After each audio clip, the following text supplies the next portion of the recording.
என்னை எங்க கூட்டிட்டு போறீங்க அப்படின்ற மாதிரி கன்ஃபியூஷனாக நடந்து வந்த ஜெபராஜ் காவல் நிலையத்திலிருந்து ஸ்ட்ரெயிட்டாக காவலர்கள் பாதுகாப்புடன் அழைத்து செல்லப்பட்ட இடம்.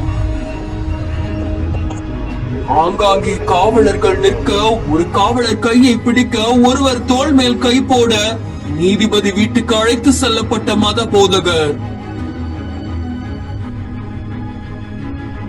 தென்காசி மாவட்டம் சாம்பார் வடகரை பகுதியை சேர்ந்த மத போதகர் அப்படின்னு சொல்லக்கூடிய ஜான் ஜெபராஜ் அங்க இருக்கக்கூடிய 2 சிறுமிகள் கிட்ட பாலியல் சீண்டல்ல ஈடுபட்டது தெரிய வந்த நிலையில் அந்த சிறுமிகள் காவல் நிலையத்துல புகார் கொடுத்திருக்காங்க. இதை தொடர்ந்து காந்திபுரம் மத்திய மகளிர் போலீஸ் நிலையத்துல விசாரிக்கப்பட்ட நிலையில இன்ஸ்பெக்டர் ரேணுகா தேவி மற்றும் மற்ற போலீசார் ஜான் ஜெபராஜ் மேல போக்சோ பிரிவில் வழக்கு பதிவு செஞ்சு விசாரணை மேற்கொண்டு வந்திருக்காங்க. இதுக்கிடையில ஜெபராஜ் தலைமறைவாக இருக்காங்க அப்படின்ற மாதிரி செய்தி வெளியாக இருந்தது.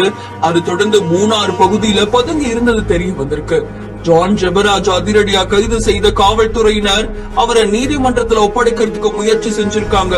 ஆனா கோவை மாவட்ட ஒருங்கிணைந்த நீதிமன்றத்துக்கு வரவழைக்கப்பட்ட நிலையில இப்போ முதன்மை நீதிமன்ற நீதிபதி குலசேகரன் விடுமுறை அப்படின்றதுனால ஜான் ஜெபராஜ் RS புரம் பகுதியில் இருக்கக்கூடிய பொறுப்பு நீதிபதி நந்தினி தேவி இல்லத்திற்கு அழைத்து செல்லப்பட்டு அங்கு ஆஜர்படுத்தப்பட்டு கோவை மத்திய சிறையில அடைக்கப்பட்டிருக்காங்க.